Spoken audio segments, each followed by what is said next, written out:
This is Aisle 42.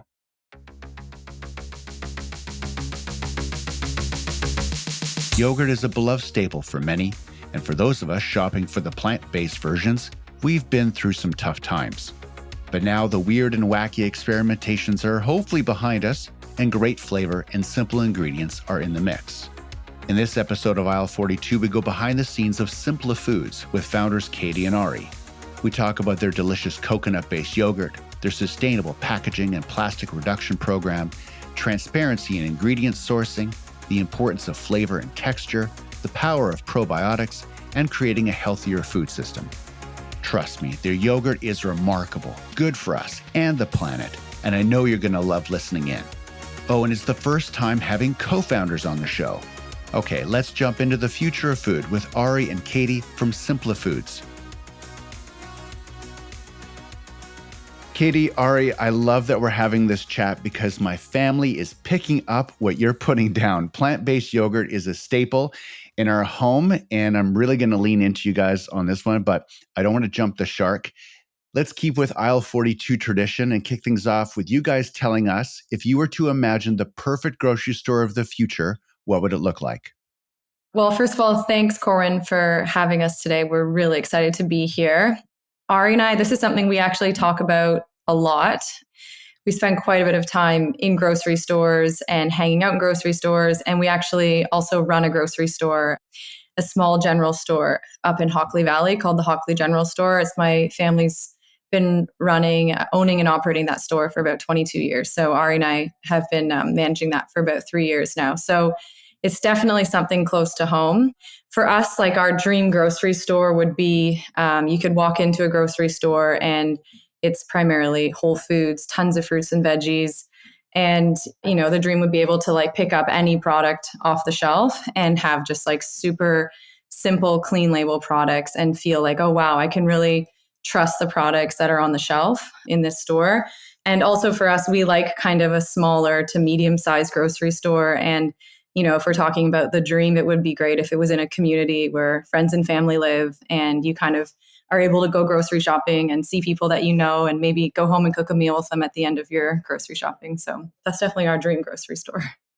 I love that. It sounds so neighborhoody, which is a beautiful thing. So that's great. Okay, so let's talk about yogurt. I started eating plant-based yogurt because I had to. My family went dairy-free. And eventually, my dairy yogurt, I'd only get through half of it before it would go moldy. And so I was just kept throwing out all the dairy yogurt. I'm like, fine, I'll just eat what you guys are eating. And a few years ago, plant-based yogurt was kind of disgusting. It kind of wasn't. There wasn't really much of a payoff. I didn't really enjoy it very much. It wasn't great. But now, the plant-based yogurt category is growing quickly. There's more people making it every year. The category is growing. You guys come along, simple organic ingredients, creamy texture, and a whole bunch of goodness packed in. So why don't you guys tell listeners a little bit about what you make and why you make it? Yeah, for sure. Well, Simpla Foods was born commercially about 4 years ago, but actually a long time ago, Katie and me had been eating this style yogurt back in New Zealand, and we kept coming back to Canada and couldn't really find anything that was like this authentic fermented, super simple ingredient coconut yogurt. And we were both college athletes. That's how we met each other. We're actually husband and wife. And, we were playing college tennis down in the States, and I was suffering with some pretty bad chronic illness, and Katie was as well. And she actually dove really, really deep into looking at food as medicine and how you can heal the body from within, etc. And one of the guys she came across was Dr. Mark Hyman, and he spends a lot of time talking about inflammation in the body and chronic disease and how food that we eat impacts chronic disease. So one of the things that we implemented was removing dairy, gluten, and refined sugar from our diet and lifestyle, and had some pretty good anecdotal evidence that it worked for us. And one of the things that we really couldn't find in Canada to help sort of allow us to transition easily to that way of eating was plant-based yogurt. So we started making it for ourselves, started making it for our friends and family, and it just organically grew into what it is today. So today we're in about 250 grocery stores throughout Canada, including Whole Foods and online as well, spud.ca. And, we've got 4 plus one coming, different flavors. And we make super simple, 100% organic ingredient coconut yogurt without the use of refined sugars, gluten, dairy, etc. So it is truly a gut healing yogurt as a category should be. And it's a product we made for ourselves, and it's a product we still stand behind today, that we say to people, you could make a yogurt like this in your kitchen. We've just scaled it up. I can't imagine you make it sound simple, but I'm like, the idea of making yogurt in my own kitchen, that's remarkable. Let's talk about probiotics here. That's a bit of a zip folder. And so I need you to explain what probiotics are you guys putting in there? What does that mean? Like, why should we be including probiotics, and why is yogurt a great way for us to get that into our bodies?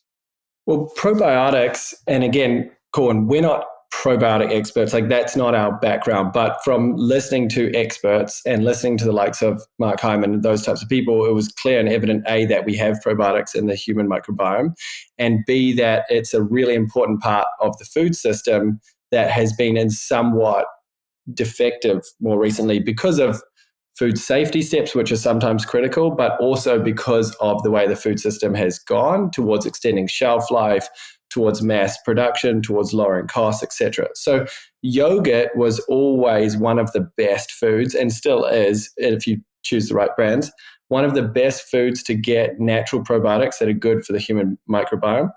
We put in our yogurts 5 different probiotics. We ferment for 14 hours, and we do not kill the yogurt at the end. So it is totally alive.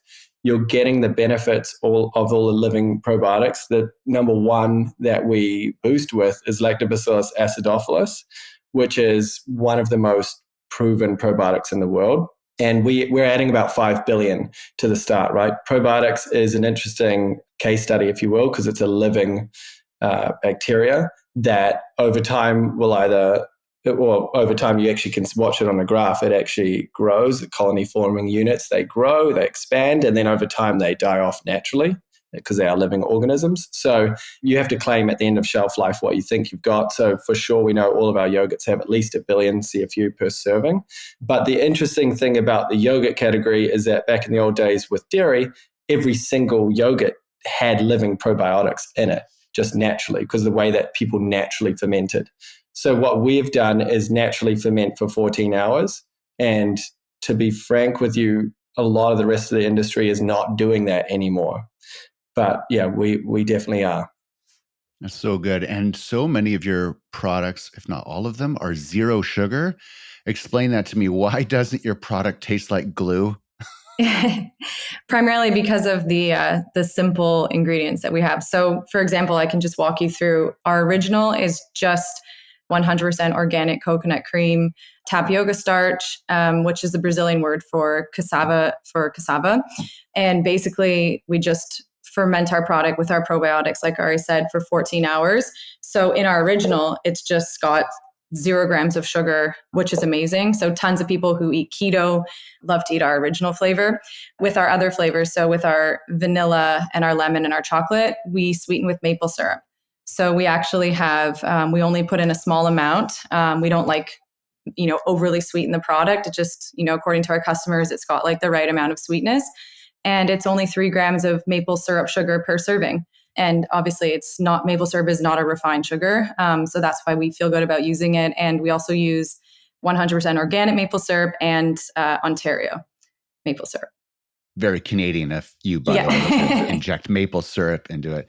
And Ari, I think I overheard you say at some point that that's the only thing you put on your yogurt when you're augmenting it with something. You just maple syrup right on top.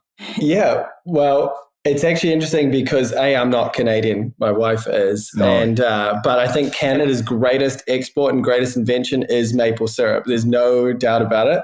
And what's interesting is for us, when we started Simpla, we only had one flavor, right? We just had our original coconut yogurt. And what we found ourselves doing quite a lot of the time to make it more interesting was to add a little bit of maple syrup with, granola or with some cocoa powder. And so our flavors actually were quite a natural derivative again from our kitchen into a bigger scale for our flavors. And so the choice to use maple syrup again happened because that's what was happening in our home, with our dietary choices of trying to extract refined sugars from our menu. And so that's how it happened, pretty organically. Like when you look at our story video, I talk about maple syrup as being the favorite thing to put on the yogurt. And that was before we had those flavors. So it naturally felt like a good fit. And it is more costly. It would be very easy for us to save some money. But to the end consumer, we think they want to invest in their health when they're buying a product like yogurt that's gut healing, not gut harming. So for us, putting a tiny bit of maple syrup in the flavors is that best choice. Yeah. And just to add on to that as well, you can tell this is something we're really passionate about. I would urge consumers to go and look at the nutritional facts table of a lot of generic yogurt brands that exist, plant-based or dairy, and look at the flavors and look at how much sugar is in the yogurt. So mind you, hopefully you would be getting the probiotic benefits from most yogurt. But when you look at the sugar, that's really going to spike your insulin and it's not going to be good for your health. So I would definitely, look, sometimes it's usually about like 20 grams, 25 grams of sugar. Whoa, that's a lot. Speaking of nutritional facts, have you guys explored at all the Yucca app? Apparently 50 million people have downloaded this app, but the Yucca app is a barcode scanning shopping aid that helps shoppers quickly determine if there's any risks with a product or any concerns or anything that, isn't safe or healthy or is worrisome. Have you guys tried the app at all yet? I was curious. No, I have not tried it, but I would love to learn more. It sounds really interesting. Yeah, download it. Give it a shot. It'll terrify you and frustrate you and inspire you all in the same as any good app will. Very cool. Yeah. Okay, something to look forward to. Yeah. So an increasing number of consumers are reducing dairy consumption. It's out there. It's happening. Are you finding that you're winning over dairy yogurt eaters, or a lot of your consumers kind of coming from, they're already in plant-based eating and you're sort of converting them to coming over to something better? What are some of the common threads you have with your consumers so far? I think when we look at the market as a whole for our category, which is yogurt, in Canada and North America, it's about 97% consumption is still dairy. So we're looking at about 3% of all consumption in the yogurt category right now is plant-based. If you were to put a gun to my head and say what happens in 50 years, I wouldn't go as extreme to say that that's flipped, but I would say it's going to come somewhere closer to 50-50 in 50 years' time, where I think that a lot more people are going to eat a lot more plant-based yogurts than dairy-based yogurts, just from what we're seeing early trials with the health implications of eating a lot of big dairy. And I say like traditional dairy, because there are people out there doing it the right way, doing it with A2 cows, whatever, and I have no problem with that. But a lot of big dairy is quite scary. And what we're noticing when we're in grocery stores and getting people to eat simpler is that we get the number one feedback is, especially of our original, is, oh my God, it tastes like a Greek style yogurt. And they're referring to dairy. So what we've noticed is it's an easy transition for people, particularly with Simpla's original coconut yogurt, if you're used to eating a Greek style yogurt. And B, actually the majority of our consumers also do still eat dairy products or do eat meats and cheeses of a traditional, but they're balancing more of a plant-based lifestyle. So they may have gone from eating dairy 100% of the time to eating dairy 50% of the time. And we just think that trend will continue over time to move more towards plant-based products and more away from dairy products, but it's still heavily, heavily dairy focused. Yeah, it certainly is true in my family where we're mostly dairy free, but there's some exceptions to that. And in our case, it's things like hard cheeses. My family's totally fine. Like a hard cheese doesn't cause problems, but you bring out a block of cheddar and it's it's not good. Good things don't happen. So it's interesting to see how dairy consumers are sort of migrating or sort of balancing out their diets. And I think yogurt is one of those categories where when someone starts to remove some of their favorite dairy products, yogurt, people are pretty committed to their favorite yogurt brands. They've probably been, like you have said before, kind of probably been eating that yogurt for years and years and years. And so it's very habitual. And so I think given what you guys are doing with your flavor profile and the texture, like the creaminess of your yogurt it's so remarkable. I think it's going to be pretty easy to transition to yogurts like yours. Let's talk about ingredient tracing, because I know, given that your organic ingredients and some of the things you guys are doing, a transparent supply chain is a really big part of the sustainability challenge in our food system. So I'm curious to know, what are you guys doing on that front, kind of behind the scenes? How are you guys going about your ingredient sourcing? Well, that's definitely something Ari and I care a lot about, and we talk about all the time. So our biggest ingredient in Simpla is our coconut cream. So we actually have a direct trade with our supplier of our coconut cream, and the coconut cream comes from Sri Lanka. And we speak to our supplier all the time. We literally just spoke to him just before this podcast. Yeah, so we have a great relationship with him, and there is a lot of transparency about how, in Sri Lanka, what's going on and how the coconuts are being grown. Like I said, it's 100% organic. So for us, it's really important to just, know as much as we can about our most commonly used ingredient in the yogurt. Our cocoa powder, for example, that we use in the chocolate is fair trade, 100% organic Camino cocoa powder. And we're super open with our consumers when they ask us, like, oh, what's in your chocolate? And we talk about, the ingredients. Like, again, just going back to, it's easy to talk about Simpla's ingredients because there's not many. So like going to the maple syrup again, like it's an Ontario 100% organic maple syrup. So yeah, we feel really, really proud of our ingredients, and we love to talk about our ingredients.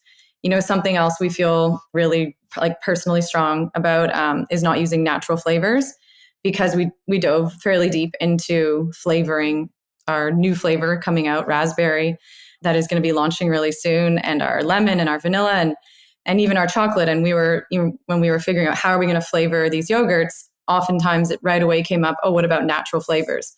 And so we looked into that, and it's a very like chemically derived process to create natural flavors. So we didn't feel personally good about that. So that's why with our lemon and our vanilla, we just use 100% organic extracts, which is derived from like the oil of the lemon. So it's easy to grasp and understand.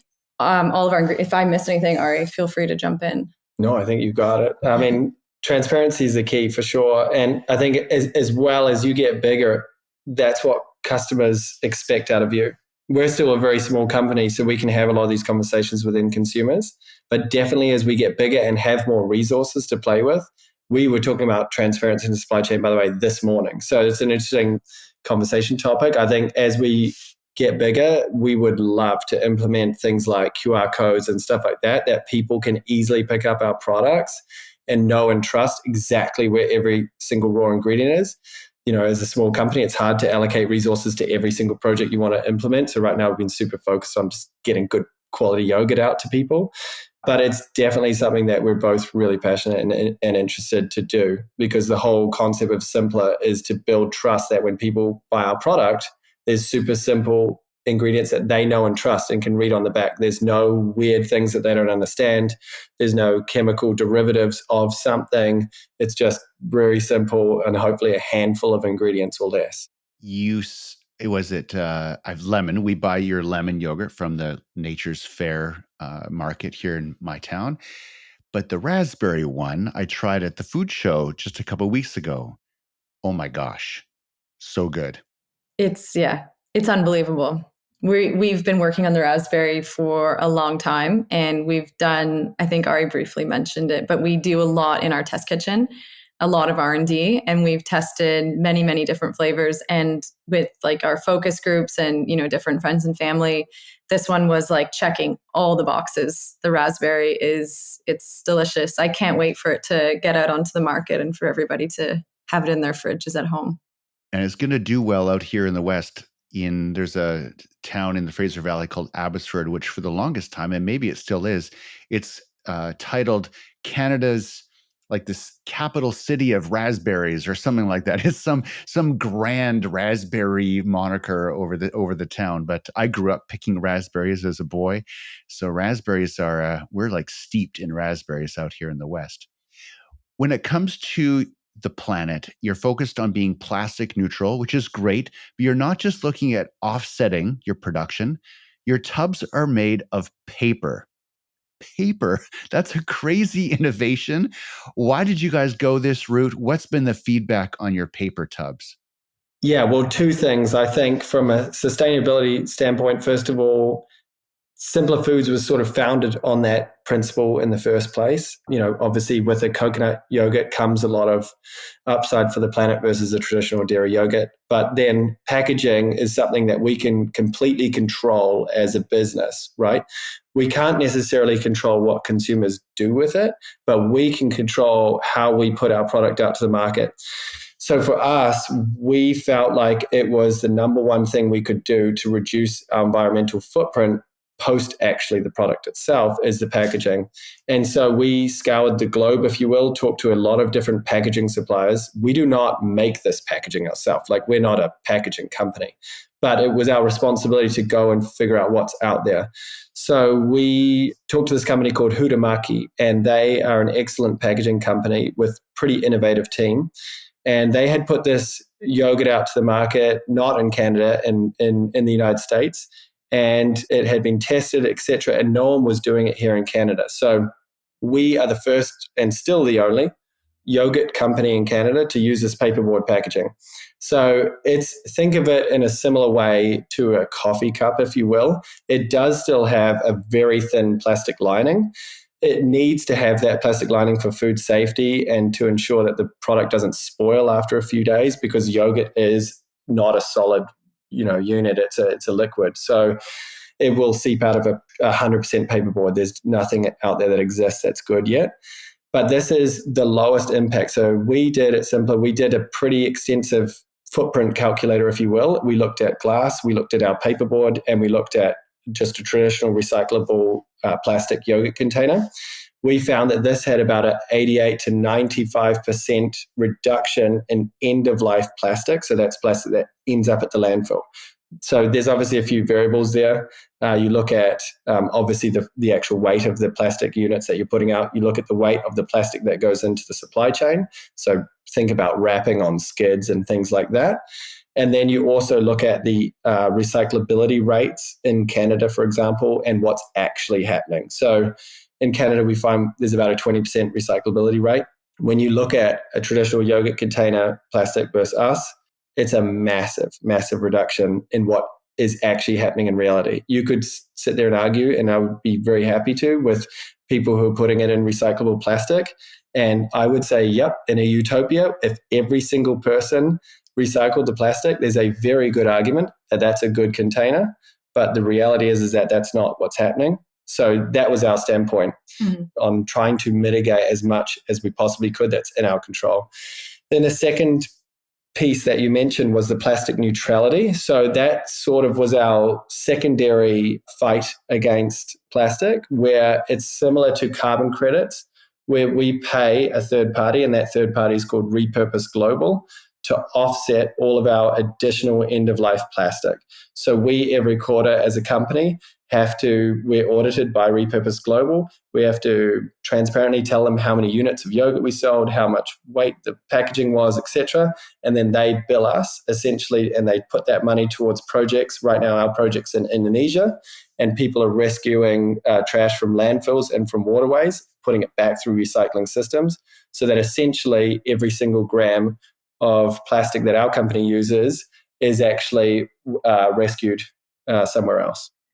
Just to add on to that point, in simple terms, for a consumer to go to a grocery store, if you're looking at a traditional 500-gram hard plastic container, there's usually about 25 grams of plastic in that container, whereas our paperboard FSC certified container has 2 grams of plastic per container. So whenever we talk about our packaging with people, we always tell them, our philosophy is we just want to have less plastic in our packaging overall. And we obviously are doing everything that we can with Repurpose Global to try and offset some of the plastic that is involved in our packaging. It's not perfect, but we feel like we're doing the absolute best that we can right now as a company. Yeah, it's important to do everything that we can along the way of, bringing great food safely to as many people as possible. But when the planet is considered along the way, it's a beautiful thing. So appreciate everything you guys are doing on that front. Where can people find you online, in store? How can people follow the journey and make sure that they're putting Simpla yogurt in their fridge? Well, great question. We are expanding every day now. We're sold nationally across Canada. So we're in Whole Foods Market. We're in all of the Whole Foods. We're in spud.ca. Some stores in Ontario people might recognize: Nature's Emporium, Summerhill Market, Ambrosia. And you said you buy Simpla at Nature's Fair. Nature's Fair. So yeah, basically we're growing, and if a consumer is looking to buy Simpla, they can go on our website. We have a store locator, and if they can't find us, then definitely send us an email, and we'll try and get to a store near you. I love it. So good. So glad you guys are in the mix. And I've bumped into you now at least 2 times. Yeah, I think just 2 times. But it's been great to see you guys in action, see the brand in action. And now that the product is more readily available, now that you guys are growing as fast as you are, excited to see that all that's coming down the road. So thanks for doing this, by the way. And I can't wait maybe I'll get to visit your store one day. You guys surprised me on that one. I didn't realize you're actually running a small grocery store. That's cool. It's a lot of fun. We have a really good time with it. Yeah, cool. And we're excited to see you next time, man. And thanks very much for having us on the podcast. It was fun. Yeah, thank you. Awesome. Thanks, Katie. Thanks, Ari. Appreciate the time. How great are Katie and Ari? Such wonderful people, such delicious yogurt. To learn more about their story, their flavors, and where you can buy their plant-based yogurt, visit simplafoods.com. From all of us here at Ethical Food Group, thanks for listening to Owl 42 and for your star ratings, your reviews, and your shares. Your support goes a long way to helping sustainable food brands grow faster. We're in this together. Okay, that's it for me. I'm Corbin Hebert, and I'll see you in the future.